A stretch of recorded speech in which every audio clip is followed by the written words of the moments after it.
Radio Sucesos 101.7 FM presenta su noticiero Sucesos con Milton Pérez y Verónica Larrea. Un periodismo libre para una democracia plena. Los hechos y las opiniones de los sucesos que marcan nuestro tiempo.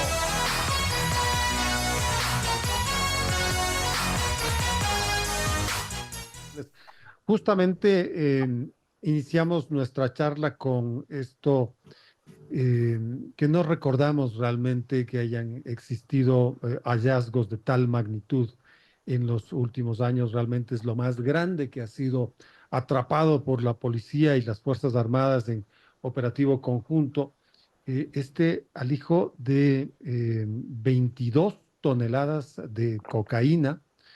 El cálculo más conservador es de 800 millones de dólares, más o menos la cantidad que el gobierno está necesitando, un poquito más, 1.020 millones está necesitando para la lucha contra el terrorismo.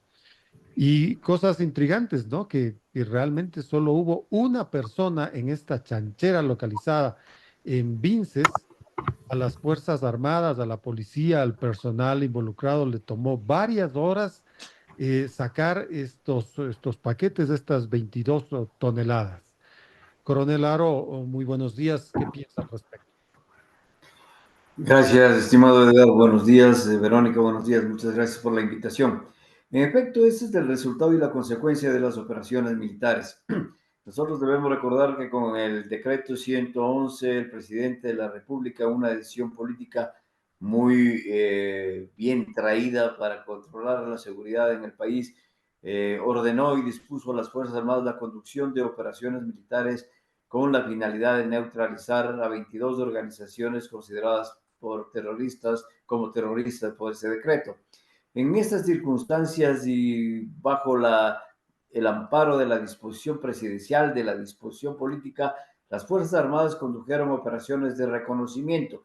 Debemos nosotros considerar que en una guerra como es esta, la guerra interna declarada por el presidente de la República a estos grupos terroristas, se conducen dos tipos de operaciones: operaciones de reconocimiento y operaciones de combate. Las operaciones de reconocimiento se conducen con la finalidad de identificar a organizaciones beligerantes, a centros logísticos o a centros de acopio de cualquier circunstancia. Entonces, en Vinces lo que se condujo es una operación de reconocimiento. Se identificó un centro de acopio de gran cantidad de droga. Nunca antes en la historia del Ecuador se había considerado y capturado tal cantidad de droga, y desde luego es el éxito de las operaciones militares que se están conduciendo dentro de este proceso de guerra interna que vive el Estado ecuatoriano. La pérdida de este alijo, de este cargamento, esto sí que es un golpe en el corazón de las bandas criminales. ¿Qué cree usted o cómo calcula que serán las reacciones de las grandes mafias? Bueno, la reacción debe ser ya empezar a dar un frente. El Estado ecuatoriano, a través de sus Fuerzas Armadas, se enfrenta a una amenaza asimétrica. Una amenaza asimétrica es aquella que no da un frente de combate, que no se puede determinar claramente un orden de batalla, es decir, no se puede identificar dónde están localizados, cuántos son, cómo están organizados. Pero un golpe de esta manera, de esta naturaleza, va a implicar una reacción armada también. Entonces, lo que hay que hacer, ahí viene el juego de la contrainteligencia, buscar todos los recursos con la finalidad de impedir las acciones de fuerza de estos grupos terroristas y narcotraficantes que perdieron una enorme cantidad de droga, que eso significa también muchos millones de dólares, como usted lo ha especificado. Coronel Aro, le comentábamos acerca de la posible existencia de laboratorios de procesamiento de la droga. Este es un poco el análisis del personal especializado de la Policía Nacional. Nos estaba comentando usted. Sí, entonces les decía que definitivamente laboratorios en territorio nacional y operado por mafias nacionales no existe. La droga es importada desde Colombia a través de los grandes carteles de la droga, el cartel de Sinaloa y el cartel Jalisco Nueva Generación. Carteles que tienen todo el poder económico y tienen todo el poder militar. Nosotros hemos visto que existen como fuerzas de seguridad de estos carteles de la droga, verdaderos ejércitos con una capacidad de vehículos blindados y con armamento de primera generación, es decir, de última generación, que inclusive nuestras Fuerzas Armadas no disponen de ese tipo de armamento ni de vehículos. La capacidad operativa de las Fuerzas Armadas tiene un gran componente, y ese gran componente es el espíritu y la convicción de sus soldados de liberar al país de la inseguridad y de la violencia. Verónica. Coronel, como usted mismo mencionaba, las autoridades lamentablemente no descartan que ante este decomiso de droga tan importante, en los próximos días se dé una escala de atentados contra militares y policías de los clanes criminales, ¿no? Que están perjudicados por este operativo sin precedentes. Eh, ¿Cómo se debería entonces preparar la policía, los militares, las Fuerzas Armadas para evitar que se dé este tipo de atentados? Sí, en esta declaración de guerra interna y en este reconocimiento por parte del poder político de una guerra interna en el país, implica necesariamente que hay dos fuerzas que se enfrentan, las fuerzas legales y las fuerzas del Estado frente a las fuerzas de los grupos narcoterroristas. Entonces, las fuerzas de los grupos narcoterroristas van a actuar, no han dado todavía un frente de batalla, no han conducido operaciones militares, y lo que se espera es precisamente eso, que se conduzcan operaciones de violencia en contra de blancos específicos, que en este caso son las Fuerzas Armadas, son las unidades militares de las Fuerzas Armadas. El enfrentamiento entonces se dará, y claro, a través de la información de inteligencia militar, las Fuerzas Armadas están preparadas para enfrentar en el momento y en el lugar en donde se dé la batalla. Entonces, los primeros enfrentamientos, insisto, desde que se decretó o se reconoció el conflicto interno, no ha habido un enfrentamiento entre los dos beligerantes, es decir, entre Fuerzas Armadas y grupos narcoterroristas, pero en consecuencia de este hallazgo, las fuerzas narcoterroristas van a buscar dar batalla a las Fuerzas Armadas y al Estado ecuatoriano. 7 de la mañana con 32 minutos, dialogamos con el coronel Patricio Aro, rector del Instituto de Altos Estudios Nacionales en Noticiero Sucesos. En este marco, coronel, se produce una visita muy importante, nada menos que del asesor del presidente Joe Biden para asuntos de seguridad en América Latina, el señor Christopher Dodd, y la jefe del Comando Sur de los Estados Unidos, Laura Richardson. Se reunieron con el presidente de la República, con su gabinete, pero claro, en este momento las preguntas que se hace la ciudadanía es ¿cómo van a colaborar los Estados Unidos con el estado de cosas que tenemos acá en el Ecuador? ¿Habrá provisión de tropas? ¿Se los planteará? Ellos estarán en cuarteles ecuatorianos, habrá aerovigilancia, equipos de élites en ciertos operativos, extrapolando con un problema cuasi similar. Colombia hace 24 años recibió un aporte en efectivo y en equipo de casi 10.000 millones de dólares. No sé si eso es lo que estamos esperando también. ¿Cómo ve usted eso, coronel? Bien, muchas gracias. La lectura que se puede dar desde los temas de seguridad es la presencia del asesor en seguridad para el hemisferio occidental del gobierno de los Estados Unidos, simplemente demuestra la preocupación que tiene también ese país de la situación de inseguridad que vive el Ecuador. Hemos dicho por varias oportunidades que este no es un problema que solamente le afecta al Ecuador, le afecta a la región y le afecta al mundo.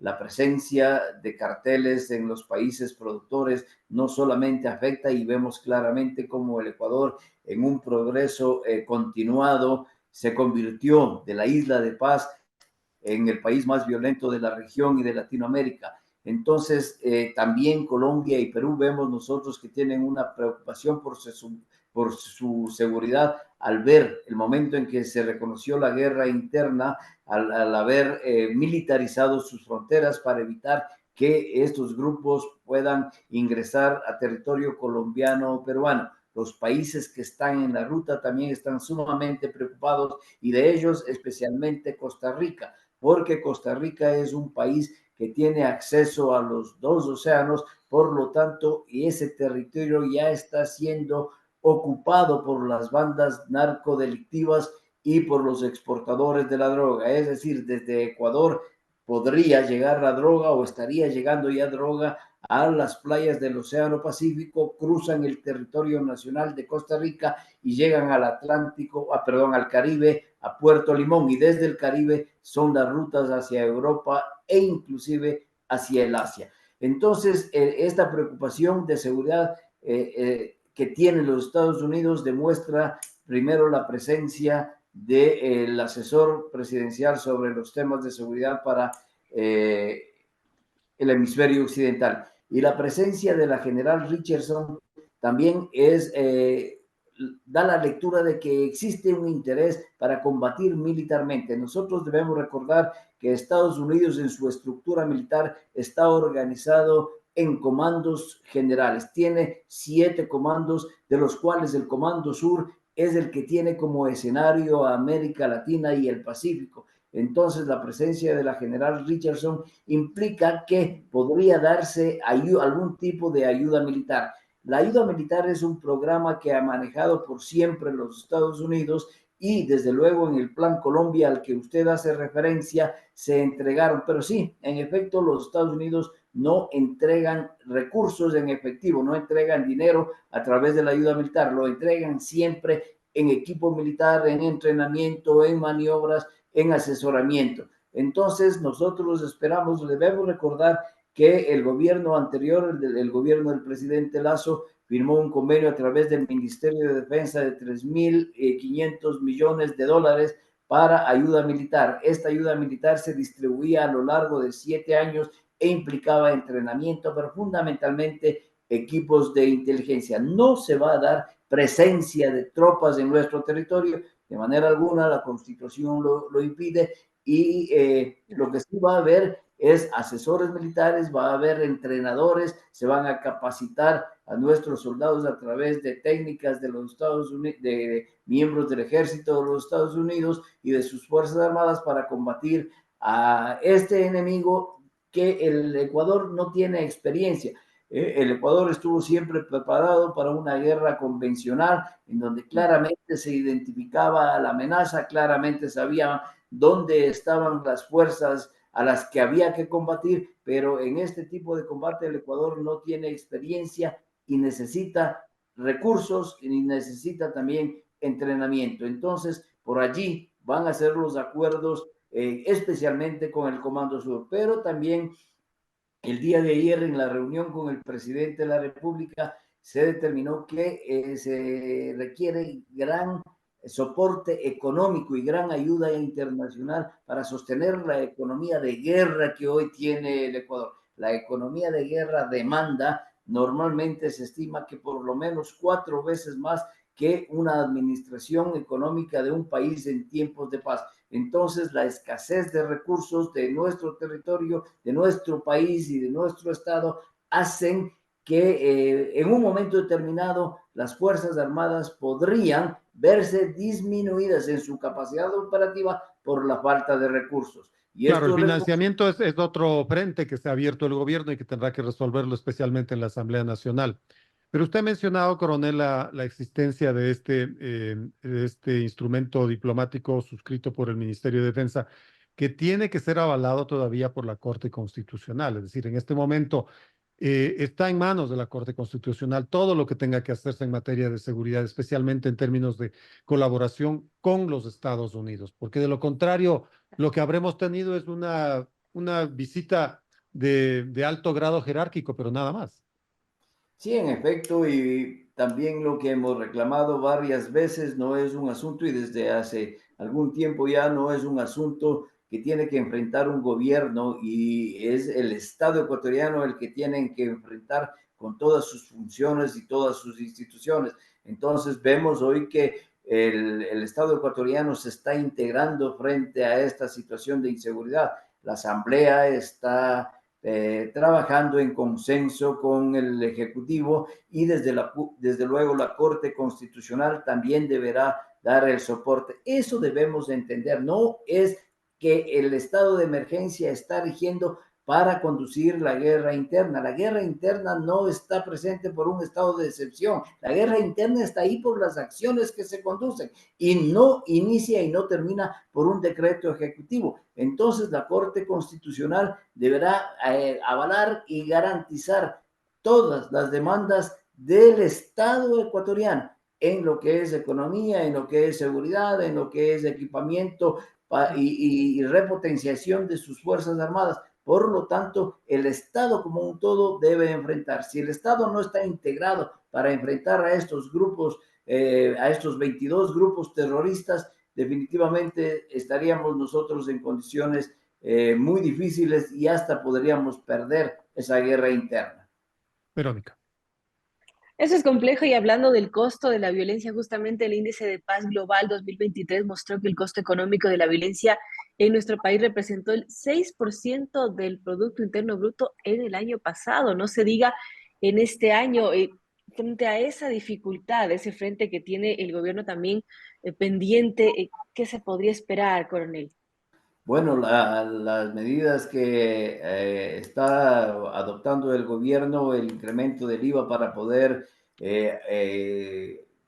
auspiciar esta guerra interna o financiar esta guerra interna es fundamental. Es decir, todos los ecuatorianos debemos estar conscientes y ya la gente está consciente, dice, yo prefiero pagar el 15% del IVA antes que pagar vacunas. La vacuna ya es una consecuencia directa que nos está afectando a todos. Todos Claro. conocemos o sabemos o hemos sido de alguna manera vacunados y hemos recibido también amenazas. Y ya no solamente eso, sino que además estas vacunas se están convirtiendo de alguna manera en secuestros de personas y las cantidades que se exigen por su rescate son realmente muy grandes. Entonces, es preferible pagar este impuesto a la guerra interna antes que pagar las vacunas.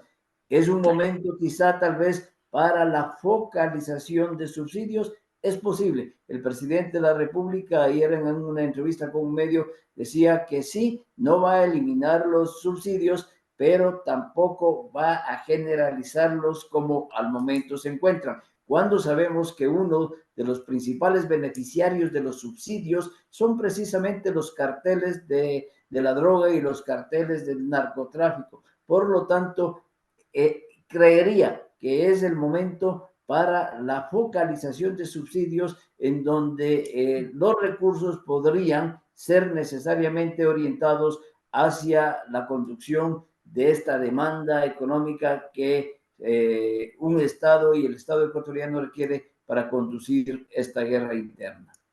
Muchas gracias, coronel, por sus criterios. Gracias por su aporte. Muchas gracias a ustedes por la invitación.